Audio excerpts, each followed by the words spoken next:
Today's thoughts, I'm going to chat on the pros and cons of a 12-week challenge.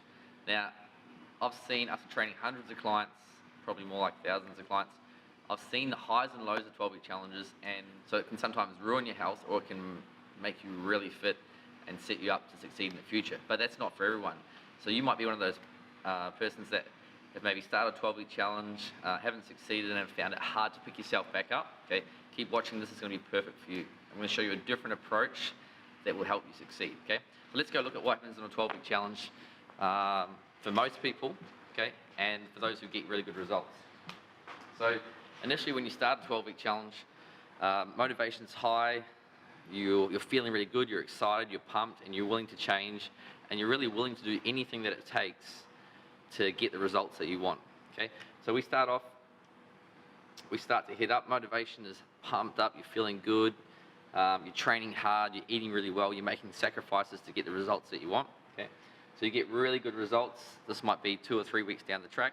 Okay, we get up to around week 6, week 7. Results slow. Your body adapts to the nutritional changes that you've made. Your body starts to adapt to the increased training load, okay, which is only normal. So results start to slow, okay? They don't drop off, but they just slow dramatically, okay? It's completely normal. But what this does is it affects what you expect from the 12-week challenge or the 8-week challenge. You expect to get results like this for the full 12 weeks. You expect to lose 3 kilos in a fortnight, okay? And the reality is that doesn't actually happen, okay? So when you get to here, 4, 5, 6 weeks down the track, 8 weeks down the track, your motivation decreases.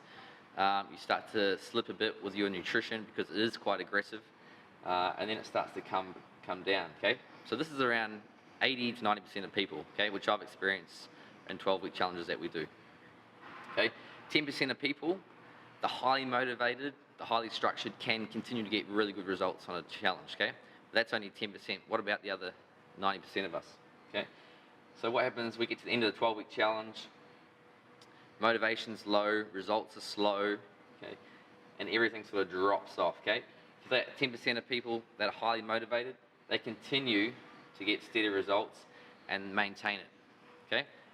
But then for 90% of us, we're down here in this bracket, feeling pretty bad.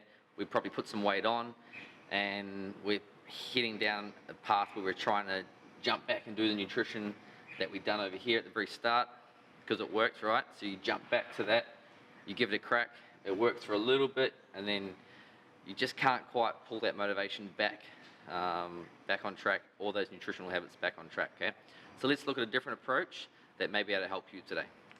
So when you're thinking about joining a gym or jumping in and doing a 12-week challenge, 8-week challenge, and you want results fast, I want you to just think about where you're at in your life, where you're at motivationally, and what you can actually do day to day, okay? So option 1, do a 12-week challenge, go hard, commit well, knowing that you can maintain and that you've got the willpower to keep up nutritional habits that you've learnt, so that way you don't head down the spiral like we looked at before. Or option 2, take the habit-based approach, okay? Now the habit-based approach is my favorite because I've had so much success with it, working with people on a daily basis and keeping it really simple, okay? So for instance, for me, I've got a race in 4 weeks time, and I just need to stay hydrated so that way I can recover and train hard. Yep. So what does that look like for me? So super simple, okay? So I've just got a little bit of paper at home on the bench, okay? So it just has water, okay? It has my name. Nikki's also got one too underneath. Every time I have a drink of water, I give myself a mark. What that does, every time I give myself a mark for having a glass of water, it's actually giving myself a tick and a bit of a boost on, hey Kobe, well done. You're kicking your goals, keep doing that. Every time I have another drink, another mark, I get to the end of the day, and I might have 10, 15 glasses of water, and I can look back and go, hey, well, hey, good, I've done what I wanted today. I've had my 15 glasses of water, and now I'm going to succeed. Yeah, so super simple. So what I do is I do that for 2 weeks, and then I think of another habit that is challenging me. So maybe it is making sure that I eat at 10 and 2. Okay, rather than having one meal at lunch, I break up my lunch and have a meal at 10 and 2. Okay, so that way I'm recovering better. It could be wake up and have breakfast for you. It could be go to bed at 9 o'clock at night. So it could be anything that involves your health, but choose one thing apply it for 2 weeks, get really good at it, and then change to something else, okay? Don't try and change everything at once because it might set you up to fail.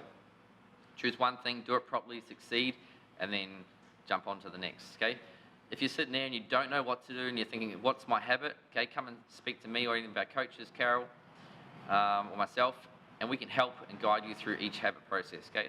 So you might have, 30 habits that we're going to change over a year period, and then at the end of the year, you're going to be in great shape, feeling good, you're going to be able to maintain the body that you've got, and you're not going to be on this up and down yo-yo, okay? So you've got two options, the 12-week challenge, which is good for about 10% of people, or for 90% of us, the habit-based approach, which I think could work for you.